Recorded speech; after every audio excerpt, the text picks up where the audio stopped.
नमस्कार। आज हम एक ऐसी किताब के बारे में बात करने वाले हैं जिसने सच कहूं तो दुनिया भर में लाखों लोगों की पैसे को लेकर सोची बदल दी। जी हां, ये किताब है रॉबर्ट कियोसाकी की रिच डैड पुअर डैड। तो चलिए सीधे मुद्दे पर आते हैं और देखते हैं कि आखिर इस किताब का मूल मंत्र है क्या। तो इस किताब की कहानी शुरू होती है दो पिताओं से। अब देखिए, दोनों ही बहुत मेहनती थे, दोनों ही अपने बच्चों से बेहद प्यार करते थे। लेकिन जब बात पैसे की आती थी तो उनकी सोच में जमीन आसमान का फर्क था। और यही फर्क आगे चलकर उनकी पूरी जिंदगी की कहानी लिखने वाला था। अब ये फर्क दिखता कैसे है? देखिए, एक तरफ थे पुअर डैड। उनकी सलाह सीधी सादी थी, जो हम सब ने शायद सुनी होगी। बेटा, खूब पढ़ो लिखो ताकि एक अच्छी सेफ नौकरी मिल जाए। वहीं दूसरी तरफ थे रिच डैड। उनकी सलाह वो बिल्कुल उल्टी थी। वो कहते थे पढ़ना जरूरी है, लेकिन ये सीखने के लिए कि पैसा तुम्हारे लिए कैसे काम करे, ताकि तुम नौकरी करने वाले नहीं बल्कि नौकरी देने वाले बनो। कितना बड़ा फर्क है ना? और इस अलग अलग सोच का नतीजा वो सच में चौंकाने वाला था।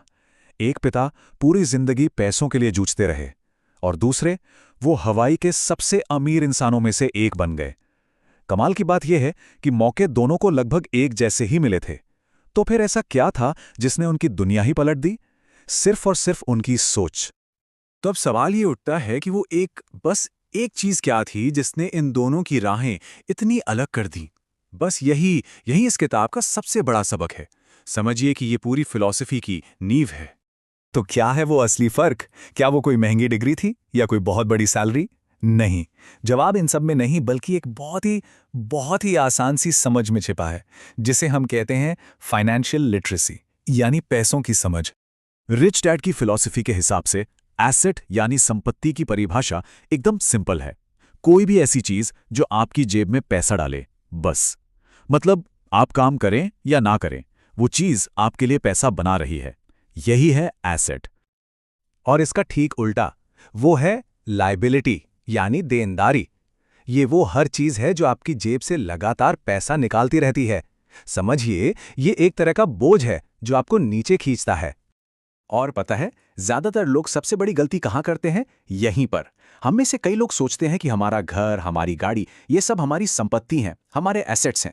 लेकिन रिच डैड की नज़र से देखें तो अगर आपके घर की ईएमआई और मेंटेनेंस आपकी जेब से पैसा निकाल रही है, तो वो आपका एसेट नहीं, आपकी लायबिलिटी है। असली एसेट तो वो है जो पैसा कमा कर दे, जैसे कोई प्रॉपर्टी जिससे किराया आ रहा हो, या ऐसे स्टॉक्स जिनसे डिविडेंड मिल रहा हो। तो मतलब साफ है, फाइनेंशियल लिटरेसी के लिए किसी फैंसी डिग्री की जरूरत नहीं है। ये सिर्फ इस एक छोटे से फर्क को दिल से समझने की बात है। सच मानिए, एसेट और लायबिलिटी के बीच का ये अंतर समझ लेना दौलत बनाने के रास्ते में किसी भी बड़ी पढ़ाई से ज्यादा पावरफुल है। ठीक है, तो ये फर्क तो समझ आ गया, पर अब इस ज्ञान को असल जिंदगी में उतारा कैसे जाए? यहीं पर बात आती है ओनर की मानसिकता, यानी एक मालिक की सोच की। चलिए अब इसे समझते हैं। किताब में एक बहुत जबरदस्त बात कही गई है। आपकी नौकरी आपके बिल भरती है, पर आपका बिजनेस आपकी दौलत बनाता है। इसका मतलब क्या हुआ? मतलब ये कि अपनी नौकरी करते रहो, उससे घर चलेगा, लेकिन साथ ही साथ अपना ध्यान एक बिजनेस बनाने पर लगाओ। और यहां बिजनेस का मतलब है अपना एसेट कॉलम खड़ा करना, ऐसी चीजें बनाना जो आपके लिए पैसा कमाएं। और यहीं पर एक नौकरी पेशा इंसान और एक बिजनेस ओनर के बीच पैसों के आने जाने यानी कैश फ्लो में एक बुनियादी फर्क आ जाता है। और ये फर्क जुड़ा है टैक्स और खर्चों को मैनेज करने के तरीके से। एक आम कर्मचारी के लिए कहानी कैसी होती है? पहले आप कमाते हैं, फिर सरकार सबसे पहले अपना टैक्स काट लेती है, और फिर जो कुछ बचता है उसे आप खर्च करते हैं। मतलब टैक्स सबसे पहले जाता है। लेकिन एक बिजनेस ओनर के लिए कहानी पूरी तरह पलट जाती है। वो पहले कमाते हैं, फिर अपने बिजनेस के खर्चे करते हैं, और उसके बाद जो प्रॉफिट बचता है उस पर टैक्स देते हैं। ये एक बहुत बड़ा और पूरी तरह से कानूनी फायदा है जो दौलत बनाने की रफ्तार को कई गुना बढ़ा देता है। किताब के एक और फिलॉसफी है जो बहुत जरूरी है। सिर्फ पैसे के लिए काम मत करो, सीखने के लिए काम करो। मतलब ऐसी जॉब्स चुनो जहां आपको वो स्किल्स सीखने को मिलें जो आपको भविष्य में अमीर बनाएंगी। भले ही आज वहां सैलरी थोड़ी कम क्यों ना हो, क्योंकि यही स्किल्स आगे चलकर आपका अपना एसेट एम्पायर खड़ा करने में मदद करेंगी। तो कौन सी है ये स्किल्स? कुछ खास उदाहरण है। सेल्स यानी बेचने की कला, मार्केटिंग यानी अपनी चीज को लोगों तक पहुंचाने का हुनर, और जाहिर है फाइनेंस यानी पैसों को संभालने की समझ। ये वो स्किल्स हैं जो किसी को भी जीरो से अपना एसेट कॉलम बनाने में मदद कर सकती हैं। तो इन सारी बातों का, इन सारे सिद्धांतों का आखिर मकसद क्या है, अल्टीमेट गोल क्या है? ये हमें किताब के सबसे ज़रूरी कॉन्सेप्ट पर ले आता है, और वो है चूहा दौड़ से, यानी द रैट रेस से बाहर निकलना। अब ये रैट रेस है क्या भला? जरा सोचिए, एक ऐसा गोल चक्कर जिसमें इंसान ज्यादा पैसे कमाने के लिए और ज्यादा मेहनत करता है। फिर ज्यादा पैसे आते हैं तो खर्चे भी बढ़ जाते हैं, और उन बढ़े हुए खर्चों को पूरा करने के लिए उसे और भी ज्यादा मेहनत करनी पड़ती है। इनकम बढ़ती है, खर्चे बढ़ते हैं, और इंसान बस उसी चक्कर में घूमता रह जाता है। यही है रैट रेस। ये एक ऐसा अंतहीन लूप है, काम करो ताकि बिल भर सको, और बिल भरने के लिए फिर से काम करना पड़ता है। और मजे की बात यह है कि ये जाल सिर्फ कम कमाने वालों को नहीं, बल्कि अच्छी खासी सैलरी पाने वाले लोगों को भी फंसा कर रखता है।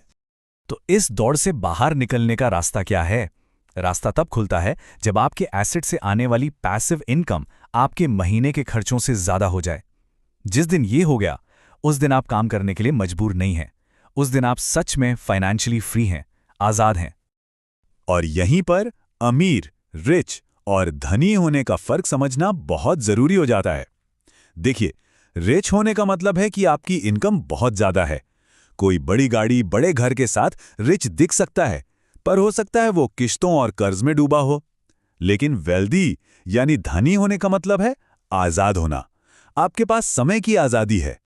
किताब दौलत को मापने का एक बिल्कुल नया पैमाना देती है। वो कहती हैं, असली दौलत को रुपयों में नहीं, समय में मापा जाता है। सवाल खुद से ये पूछना है, अगर आज मैं काम करना बंद कर दूं, तो अपने मौजूदा एसेट्स के दम पर कितने दिन, कितने महीने या कितने साल जी सकता हूं? यही आपकी असली वेल्थ है। तो पूरी बात को अगर हम समेटें, तो आज़ादी का रास्ता इन 3 कदमों से होकर जाता है। पहला, एसेट्स और लायबिलिटीज के बीच के फर्क को अपनी रग रग में उतार लीजिए। दूसरा, एक कर्मचारी वाली सोच से निकलकर एक मालिक वाली सोच अपनाइए। और तीसरा, सबसे जरूरी, सिर्फ ज्यादा इनकम के पीछे मत भागिए, बल्कि फाइनेंशियल फ्रीडम यानी वित्तीय स्वतंत्रता को अपना असली लक्ष्य बनाइए। और आखिर में ये किताब हमें एक बहुत ही गहरे सवाल के साथ छोड़ जाती है। सवाल यह है कि असली मंजिल क्या है, सिर्फ अमीर दिखना या फिर सच में आज़ाद होना? जरा सोचिएगा, क्योंकि इस एक सवाल का जवाब किसी की भी पूरी फाइनेंशियल लाइफ का नक्शा बदल सकता है।